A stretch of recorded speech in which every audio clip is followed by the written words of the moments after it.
jirtuu baga jiraattan baga nagaan dhuftanii gara Keemboon tiiviitti tole guyyaarraa viidiyoo gabaabduu tokko isiniif qabadhee dhiyaadheera. Innis maalinni barnoota waa'ee yeroo ammaa kana namoota hedduu rakkisaa kan jiru waa'ee vaayirasii kompiitaraa fi vaayirasii moobaayilii attaak godhanii namoonni rakkisaa jiran waa ta'e wal hubachiisuu irratti kan bu'uureffate ta'a. Barnoonni keenya guyyaarraa hanga dhuma barnoota keenyatti akka nu waliin turtan abdiin qaba. Gamanumaan gara barnoota keenyatti isin dabarsuuf jecha egaa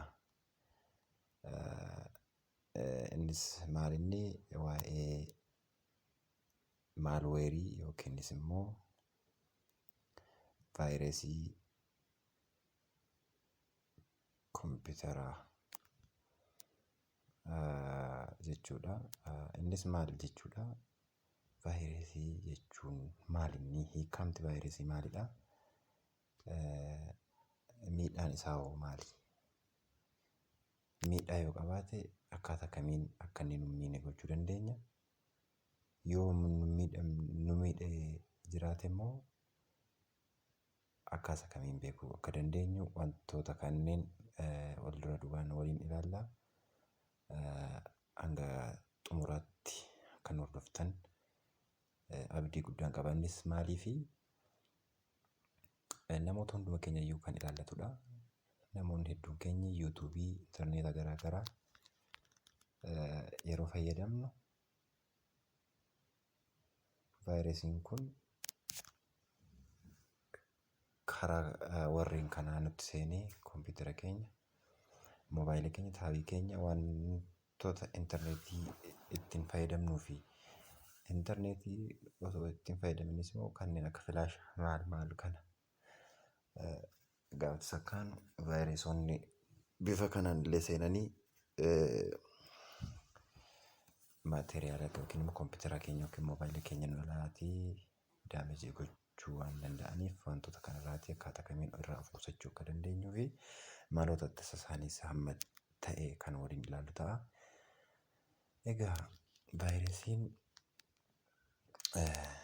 kompiitaraa maalweerii yookiin immoo kan bilbila garaagaraa faayilota bilbila garaagaraa kompiitara keenya yookiin immoo bilbila keenya akkaataa kamiin akka inni seenuu danda'u, akkaataa kamiin akka inni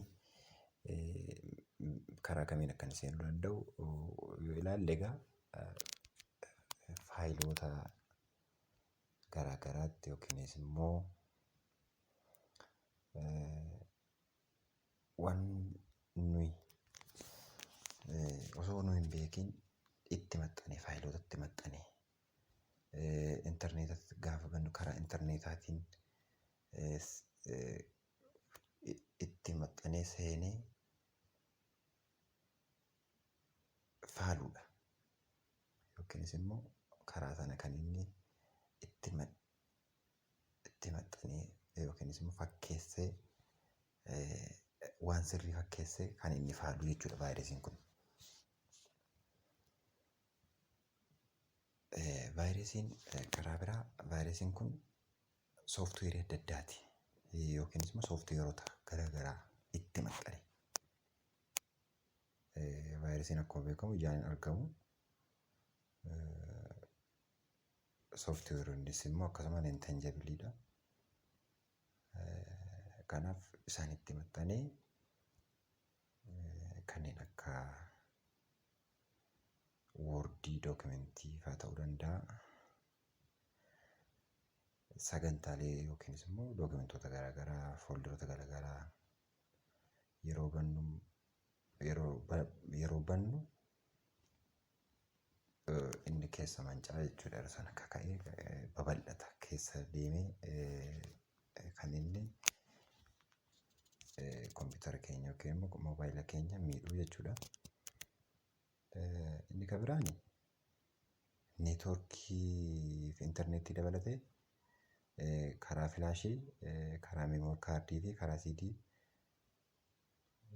kan inni daddarbuu danda'u jechuudha. Vaayirasiin tokko akkuma haardiweerii kamiyyuu kompiitara keenya faalee kompiitara keenya sana maal godha? Akkuma faaleen kompiitara keenya sana maal godha? Saffisa isaa ni hir'isa. Daataa yookiinis immoo faayilaa nuyi kompiitara keenya irraati qabnu maal godha? Hin balleessa yookiinis immoo hin hata. Akkasumas immoo vaayirasoonni egaa gosa garaagaraati kan isaan qabanii. Kan isaan gosoota garaagaraati kan jiranii. Vaayirasii ciccimoon ni jiru. Haardiweerii kompiitara keenyaa miidhuu kan danda'an jechuudha. Haardiweerii miidhanii fakkeenyaaf yeroo haardiskii keenya miidhan direct operating systemii keenya hojii akka dhaabu godha jechuudha. Egaa inni kan biraan raammoo yookiinis immoo afaan warra jaraatiin afaan Ingiliffaan words yeroo baay'ee bal'inaan kan inni mul'atudha. Innis maal inni dadhabina sirna hojii keenyaa fayyadamuun karaa neetworkii yookiin intarneetii kan isaan wal baay'isan jechuudha. Kan inni baay'achuu danda'u karaa kanaati jechuudha. Karaa intarneetii yookiin karaa neetworkiiti jechuudha. Yeroo baay'ee saffisa intarneetii keenyaa kan inni hir'isu yookiinis immoo hir'isuu jechuudha. Akkasuma ajaja hin barbaachifne yookiinis immoo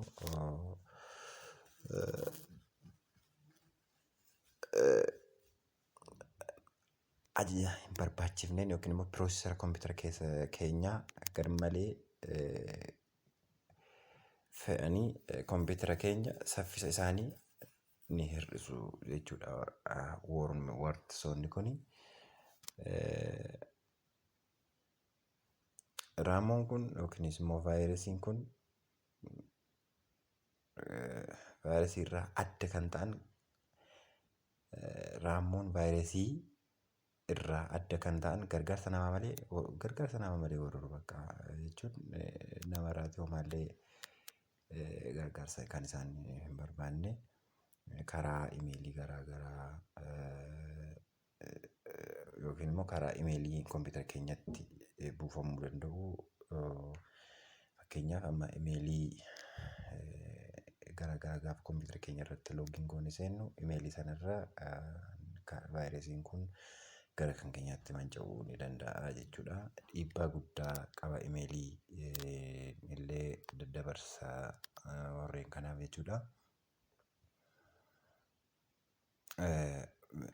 Vaayirasiin tokko akka baay'atuuf filaash diskii yookiin filaash diskii isa dhukkuba kanaan qabame kompiitara keenyatti seensisnee banuun yookiin immoo faayilaa achi keessaa dhukkuba kanaan qabame sana banuun akkasuma kan inni kompiitara keenya keessa akka inni mancaafamu kan inni taasisu. Inni kan biraan egaa kan nuyi waliin ilaallu mallattoo kompiitaroota keenyaa mallattoo inni maalweerii kanaan warreen faalamanii mallattoo inni agarsiisu maalinni gaafa inni mallattoo kana agarsiisu kompiitarri keenya yookiinis immoo moobaayiliin keenyi faalamuu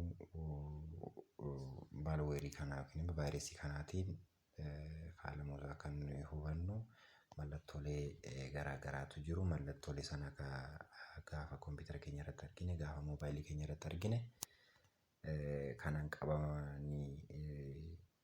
kanaan qabamuusaa adda baafannee gara biraatti illee akka inni tamsaaneef yookiis immoo karaa kam akka inni hir'isuu danda'amus immoo irratti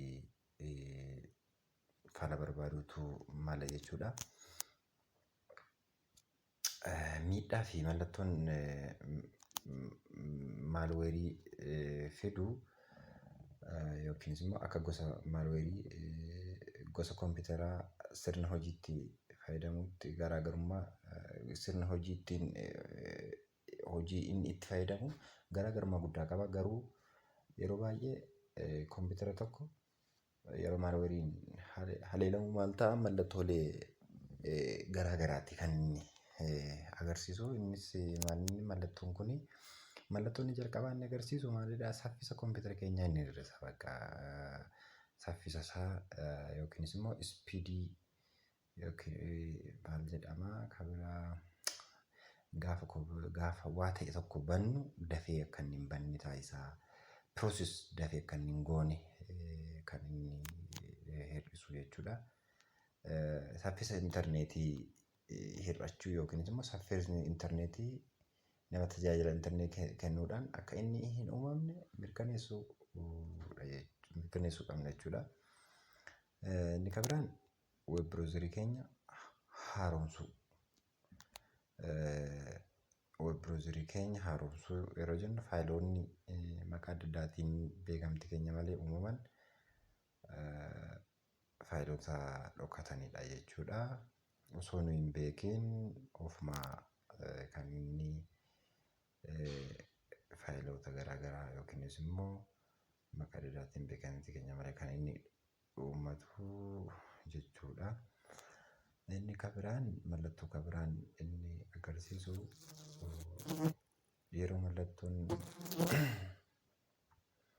hin beekamne tokko deeskitooppii keenya irratti argamu yookiinis immoo kan nuyi deeskitooppii keenya irra hin kaayin kan nuyi hin beekin beekamtii kan nuyi hin kenneefin deeskitooppii keenya irratti gaafa arginu inni kunillee mallattoo faalamuu kompiitara keenyaa mallattoo vaayirasii kanaan faalamuuti jechuudha. Inni kan biraan yeroo sagantaaleen yookiinis immoo ajaja keenya malee sagantaalee garaagaraa fuuldura garaagaraa sirba ta'uu danda'a wantoota garaagaraa ta'uu danda'a osoo nuyi ajaja hin kenniifin ofii isaanii of bananii ofii isaanii of cufan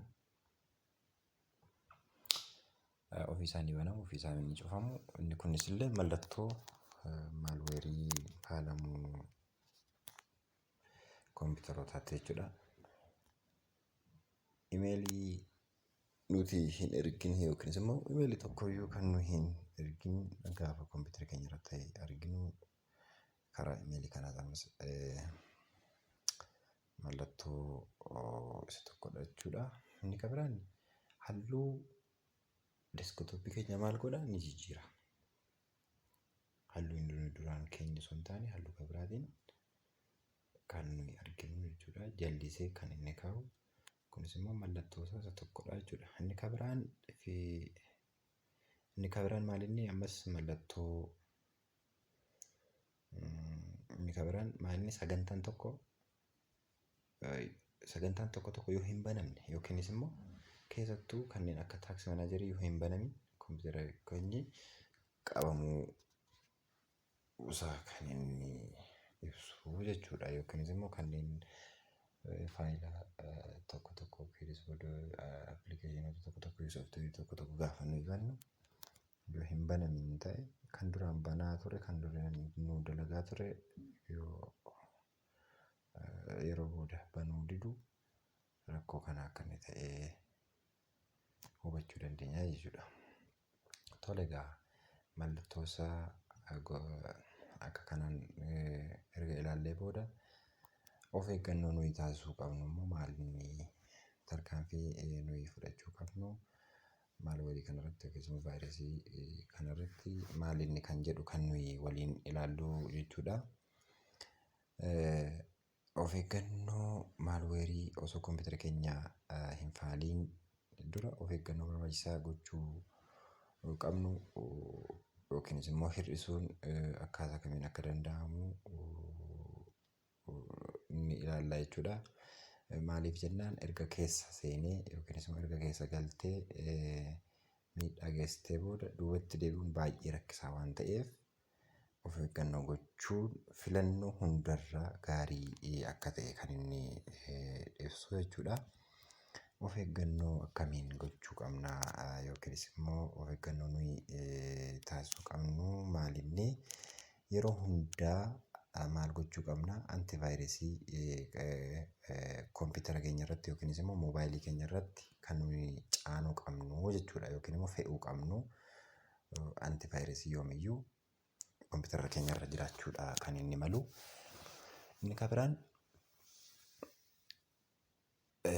farra vaayirasii jennee kan nuyi yookiinis immoo antivaayirasiis ta'uu danda'a kun farra vaayirasii maalweerii kanaati jennee kan nuyi fayyadamnu madda amanamaa yookiinis immoo madda sirrii ta'uusaa mirkaneeffachuudha kan nuyi qabnu. Akkuma argine namarraas haa ta'u intarneetarraas daawunlood goonee kun antivaayirasii jennee gaafa nuyi itti fayyadamnu inni mataansaa vaayirasii ta'ee argamuu waan danda'uuf kana madda amanamaarraatii kan nuyi qabannee kompiitara keenya irratti fayyadamuu kan hundi qabnu. Inni biraani antivaayirasii kana yeroo yeroon haaromsuudha. Yeroo yeroon haaromuudha kan inni qabaatu yeroo yeroon apdeet gochuudha kan nuyi qabnu jechuudha. Inni kan biraan antivaayirasii kana yookiinis immoo farra vaayirasii kana salphaadhaan yookiinis immoo bilaashaan kan nuyi buufachuun itti fayyadamnu. Inni kan biraan kan asumaan isinitti himuu barbaadu antivaayirasiin baay'ee gaarii ta'anii fi itti fayyadamaaf hedduu namatti tolan asumaan isiniif eeruu barbaade kanneen akka Aviiraa, Microsoft Security, Essential, Avast, MC Cafe kanneen jedhaman kanneen tartiibaan haalli itti fayyadama isaanii salphaa fi namatti tolaniin jechuudha. Warreen kanaaf kan kana fakkaatan buufannee kompiitara keenya irratti fe'annee kan nuyi ittiin ofirraatii of eeggannoo gochuu qabnu jechuudha.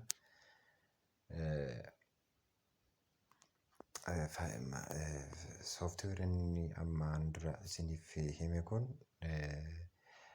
appilikeeshinii yookiinis keessatti faayiloota garaagaraa osoo hin baniin dura maal godhaa iskaan godheetu kan inni gara kanaatti nu dabarsu. Erga iskaan godhee appilikeeshinii garaagaraa erga iskaan godheeti kan inni banee qulqullummaa isaanii ilaalee kan inni banee itti fayyadamnu jechuudha. Egaa tolee maamiltoota keenya guyyaa har'aa egaa barnoota kanarraatii akka waa hedduu bartan homaa shakkii hin qabaannu.